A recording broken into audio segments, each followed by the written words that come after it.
So ito yung ilan sa mga alaga nila dito sa farm. Meron silang black chicken or Semani. Meron din silang mga native. Yan, makikita natin.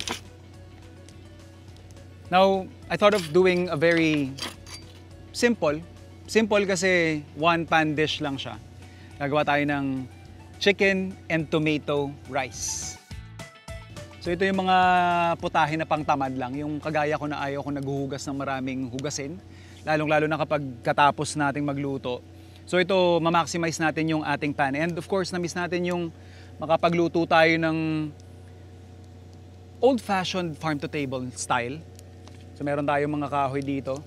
Bago natin i-prepare yung ating chicken, preheat ko na yung ating pan. And then for this dish, gagamitin muna natin yung dark meat. Ibig sabihin, leg quarter. So cut lang natin to.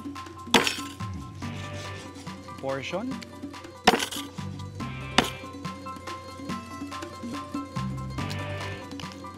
You'd often hear na pag Semani or black chicken, yung meat is black, feathers niya black, and in fact, pati yung kanyang innards, at least some of it,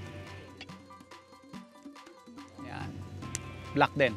And ito namang breast part, we'll save this for a different dish.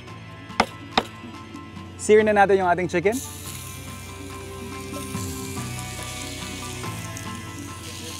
And habang nasa pan, season lang natin ng salt. Habang binabrown natin yung skin side ng ating mga chicken, prepare muna natin yung ating aromatics.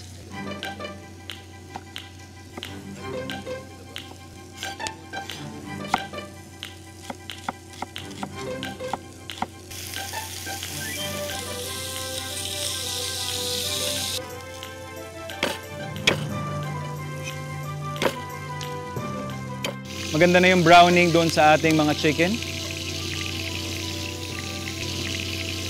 We will set this aside.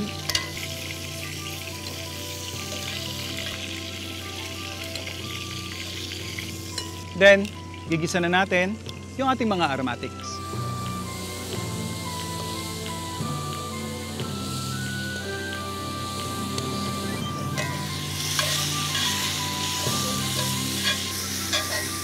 Next up, yung ating tomato paste.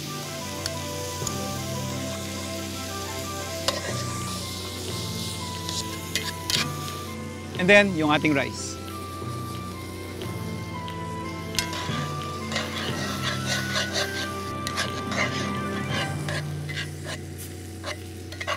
Pag nakikita na natin na medyo nagtututong na yung ating rice, pwede na nating ilagay yung ating chicken stock. Then, babalik lang natin yung ating mga chicken.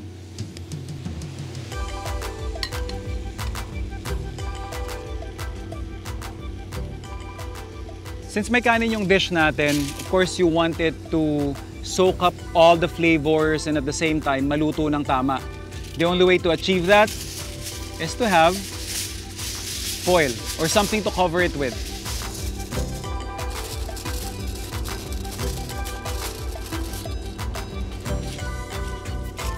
Okay.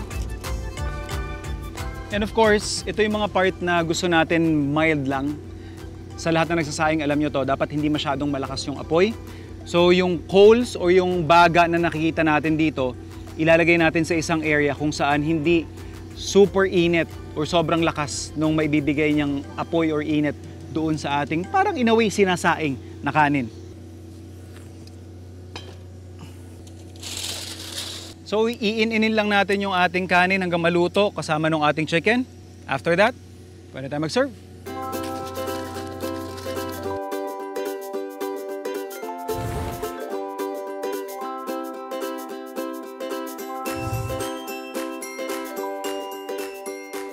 Black chicken.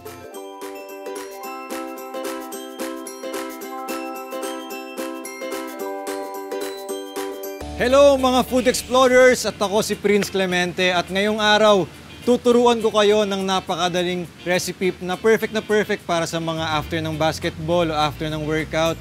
Ang tawag dito ay cheese dog bread roll.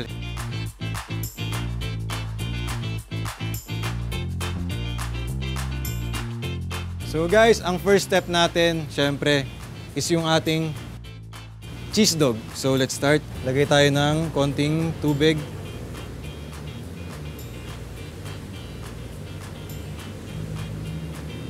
Start na tayo mag-flatten ng bread. Flatten lang siya. Up, down, and side to side. So yan, malapit nang maubos yung tubig. So lagay tayo ng konting oil. So, okay na itong ating hotdogs at ito muna yung ating i-set aside. Ang ating next step naman ay gumawa tayo ng ating egg wash. Mag-crack tayo ng 2 eggs. And then, babatihin na natin siya. Then, after mabati yung ating egg, let's add milk. Yan, so ready na ang ating egg wash. So, start na tayong gumawa ng ating bread roll. Kuha lang tayo ng ating hotdog cheese. Yan. Add natin yung cheese tapos yung ating hotdog. Then, i-roll lang natin yan. Then, ibabad sa ating egg wash. Then sa ating breadcrumbs. Yung mga social media ko pag binuksan mo talagang, yung mga feed, ang daming pagkain, mga food trip. Lalo na yung mga food trip spot around Metro Manila. Ready na siya para prituin. So let's start.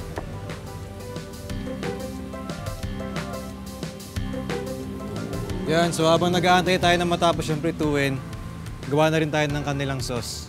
Meron lang tayong mayonnaise and ketchup.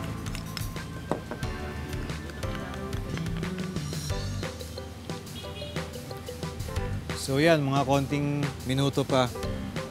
Wait tayo until mag-golden brown siya para talagang maganda yung pagkakaprito. Naganap lang ako online ng mga perfect na pang-merienda talaga na madali siyang i-prepare yung pag wala ka ng oras, yung tipong 10 minutes na lang, ganyan, kaya mong lutuin. Kaya eto yung napili ko.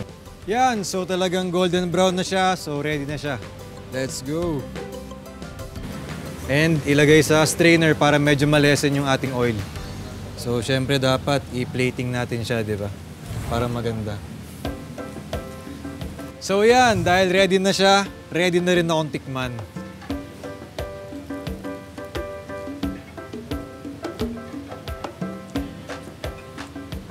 Grabe.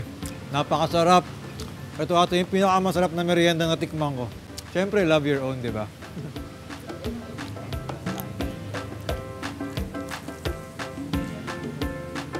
So yun, mga food explorers, okay ba yung aking ginawang cheese dog bread roll? Try nyo siya.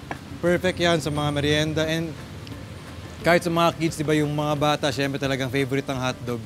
So yun, and follow nyo ako sa aking mga social media accounts yan. Facebook, Instagram, TikTok at Prince Clemente. Kilala natin si Chris Bernal na magaling na artista, mapagmahal na mami, at masipag na businesswoman. At ang bago niyang baby? Malikot kasi yung utak ko lalo na pag wala akong soap na ginagawa or pag di ako masyadong busy. Lagi kong nasa isip, anong business ang pwede kong gawin, ganyan. So, naisip ko, alam mo naman, lagi akong into food business. So, naisip ko mag-come up ng Filipino restaurant showcasing the Filipino craftsmen. Gusto ko, pag pumunta yung mga tao dito, parang, uy, ang tagal ko nang di nakain to Parang, subukan ko nga ulit, na-miss ko to sa probinsya ko lang to na nakakain Yun yung gusto kong maiwan sa kanila. So, naisip namin kasi yung kauri because kauri kasi, may kauri tree kasi Yung kauri na puno, parang it symbolizes strength and timelessness. At ito yung parang isa sa mga pinaka-long-lasting at pinakamatibay na puno. So, naisip namin, pwedeng sinisimbolize na yung tayong mga Pilipino.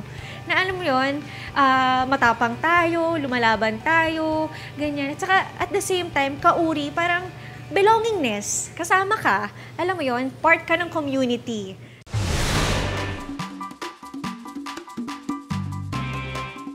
Ayan, at dito na tayo sa favorite part ko, ang kumain. At kasama ko syempre si Chef King.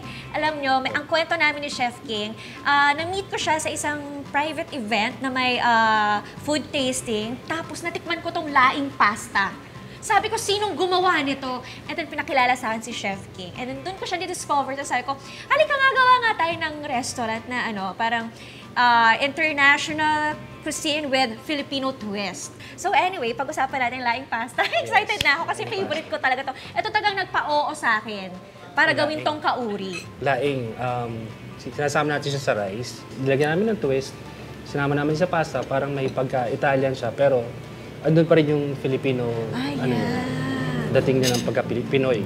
At saka alam mo, pag tinikman mo siya, hindi mo maiisip na bagay pala ang laing sa pasta, no? Bagnet kare-kare. Bagnet, yes. So isipin nyo yung bagnet ha, ginawa mong kare-kare, hindi siya yung typical na beef kare-kare.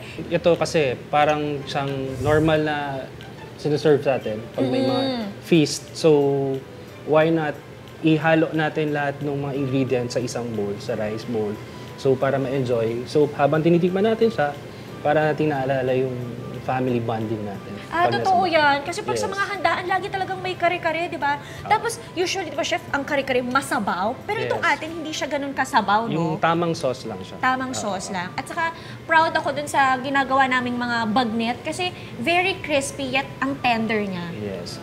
Naku, isa pang gustong-gusto ko, chef, itong crispy pata. Naku, mataas ang standards ko sa crispy pata kasi gusto ko yung balat talagang very crispy. Yung ano niya, yung meat, no? Yung ang lambot-lambot. Dapat talaga, slow cook lang talaga siya. Yun yung sekreto dun. And yung final niya, bago siya i-fry, kailangan dry.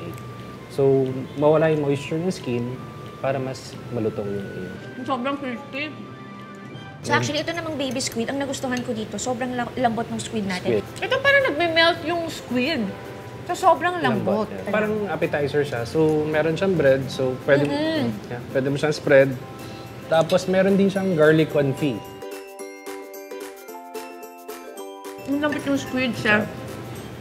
Ko-complement yung garlic, no? Okay, meron tayong sushi platter dito. Pero wait lang, iba yung toppings niya. Yung sushi platter natin, ito may bopis. Yung isa may adobong pusit at ito may kare-kare. Japanese-inspired, pero Pinoy pa rin yung dating. Ito, bopis ang nasa taas. Yung style niya is aburi. Aburi. Yes. So, may ginigrill pa namin sa ibabaw. Binabroil pa yan. So, may crusting pa yan sa ibabaw. So, ito, gusto ko na in-incorporate natin yung samgyupsal na technique ng pagkain into bagnet buro. O, diba? Kuha ka ng mustasa, tapos may bagnet ka. And then, meron tayong bagnet buro.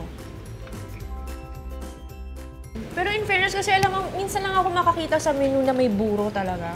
Chef, natuto ka daw gumawa ng buro sa probinsya nyo, nung bata ka pa. Oo, sa Pangasinan, actually yung... Pangasinan ba galing yan?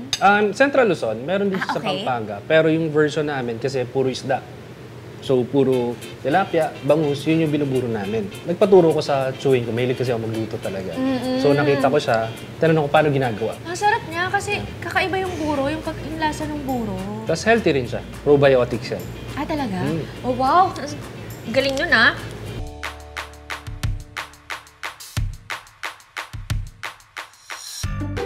Siyempre, hindi lang masarap ang pagkain namin. Masaya din dito ang happy hour. Woo! So, ito na nga pinapakilala ko sa inyo. Our mixologist, Jana. Ang ganda, di ba? Actually, doon ko na-meet si Jana. Gandang-ganda ako sa kanya. Ito yun, kami ng asawa ko, pumunta kami sa Speakeasy bar niya. And then, ayun, parang fini-feature siya kasi ang galing niya nga gumawa ng mga craft cocktails. Tapos nag-mix-mix siya, ganyan. Sabi ko, ang ganda naman nitong mixologist na to. Kwentuhan mo nga ako, Miss Jana, paano mo ginagawa yung mga craft cocktails? What makes it special? Okay, yung craft cocktails natin here sa Kauri, since Kauri focuses on Filipino flavors, nag-isip ako ng mga ideas or inspiration na nag-highlight ng Filipino flavors. For the mais con hielo, since it's a Filipino favorite na merienda, hindi ko pinalampas na wala tayong cocktail na inspired by it. Alright, got it. Okay. Perfect. Pour mo lang here. Okay. Tapos tap para mag-close. And then, do the honors, Miss Ano Chris. gagawin Shake ko? it. Hold it here para mas Parang hindi bagay sa here. akin yan. And then, the other hand here. Okay, tapos? And then, Ganyan. long shake, yes. Taray! Pwede ko na maging sideline to, ah. Pour mo siya dun sa ready, glass with ice. May ganito pa pala siya. Yes. O, O, di ba? Ikaw na bahala kung papaano mo i-design. Mag-dash ka ng cinnamon to add more Ang favorite ko yung cinnamon. depth of flavor. Ano to? Gano'n ba kadami? Condensed milk po. Ito yung And nagpapadagdag ng tamis. Oo. Ito naman, mais. Yes. Put the spoon here para ayan yung pang-ano nila. Ay, sa bagay, para Ayan. andun pa rin yung Yes, tumitik na perfect. corn. Mais Conielo Cocktail by Kauri. Ang sarap. Wala, ang sarap. This one is called San Juan Spritz naman. Since actually, di ba, nasa San Juan ang Kauri. Ay, gusto ko Diba? yung may ganung Oo. kwento. So anyway, magsa-start tayo sa vodka.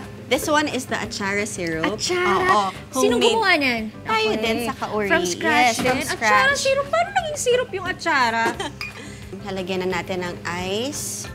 Naglagay ako ng chili tincture. Actually, ito... Chili? Yes, Tincture? chili tincture. This one is made out of vodka, tapos binabara natin ng mga sili. So, naglagay ako ng orange slices and basil to add more flavor and aroma In sa fairness, cocktail yung natin. itsura niya parang atsara talaga. Oo, di ba?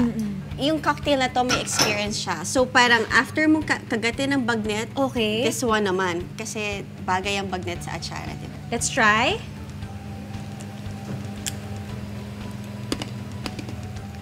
Ang sarap. In fairness sa kanya, nalasahan ko yung atsara, pero hindi nga siya yung maasim na atsara. Yeah, cute. Ang galing! Paano nag-work? Saka alam mo, bagay talaga yung bagnet kasi ito, medyo maalat-alat naman. Yes. So, nag-combine yung mga flavors. Next time, ako na yung makikita nyo dito, babartender. Wow!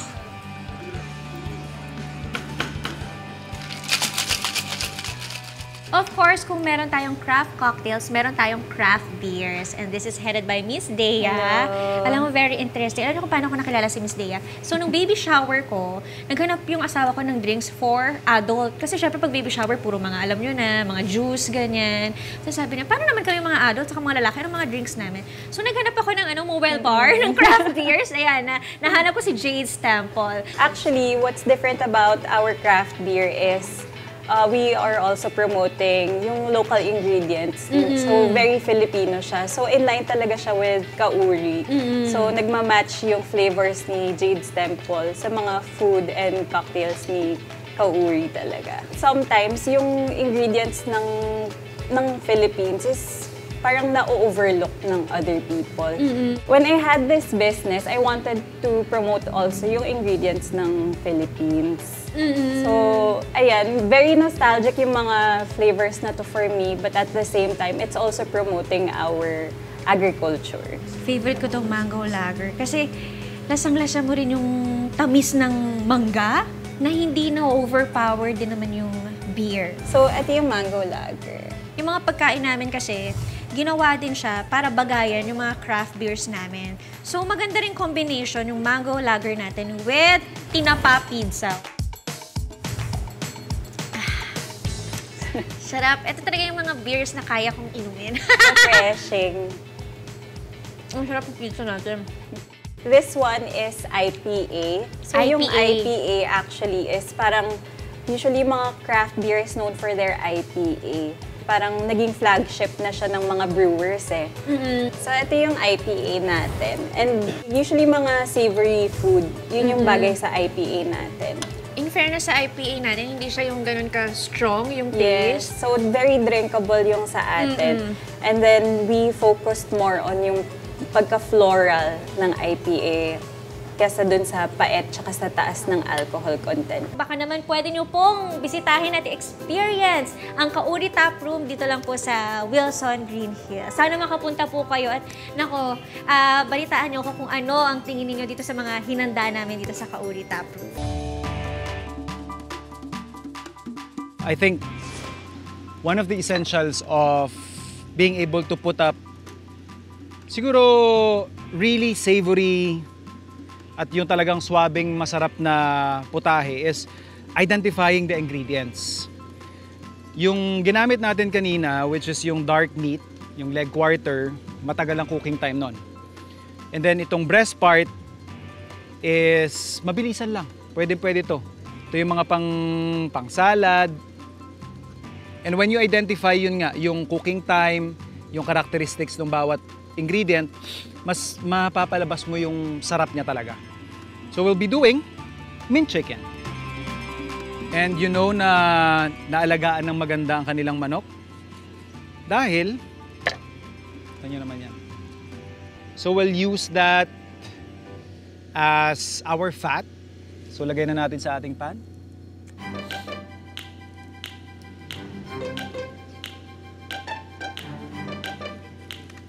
And kagaya ng sinabi nila sa black chicken, again, feathers, meat, at saka yung loob, laman loob niya, itim. In fact, pati yung kanyang buto, actually may membrane lang siya, parang may plastic dyan na aakalain nating itim din. Pero pag kinalkal mo, hindi man siya itim na itim, pero at least it gives you a shade ng dark pa rin. So since mabilisan lang yung luto na gagawin natin, tatanggalin lang natin yung pinakalitid na yan doon sa kanyang loin. So we have our chicken ready. Prepare lang natin yung ating apoy. Dagdagan lang natin ng layer of flavor by adding butter. And yung ating chicken breast.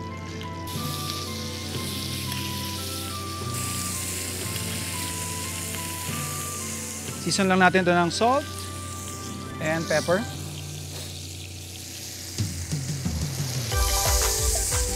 At this point, luto na yung chicken natin. So tatanggalin na natin sa apoy yan.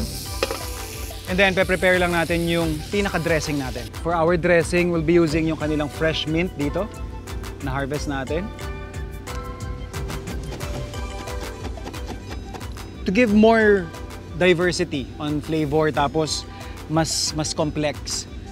Lemon juice, of course. Pero bago natin pigaan yan, sasave muna natin yung zest para magamit din natin garnish at saka pang pop-pop ng flavor.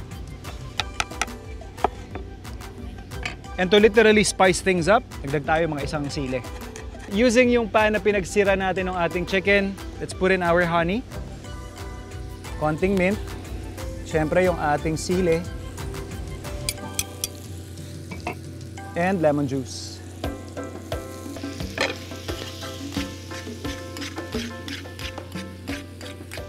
Ipo-pour lang natin dun sa ating chicken. Then toss.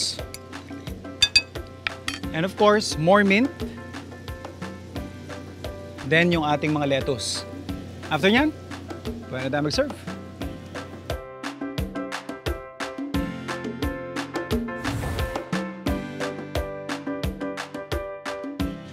Ramberan, let me serve you mint chicken salad lang naman to. Nag-lunch ka na ba? Promise, hindi nga. Promise. Saktong-sakto to. Ako to, starter sa iyong lunch. Digin. Kuhan nyo yan, ito yung native ninyo na chicken. Kaya medyo may bite. Anong una mo natitik, ma'am? Yung medyo anghang. May anghang siya. Tapos yung sweetness niya. Tamang-tama yung lasa. Tsaka first time ko itong makatikim na hindi tinola. Kasi native Okay. Diba? So, yeah. Hindi talaga first time to. Good point. Approve ba, ma'am? Approve! Ah. Sobrang sarap.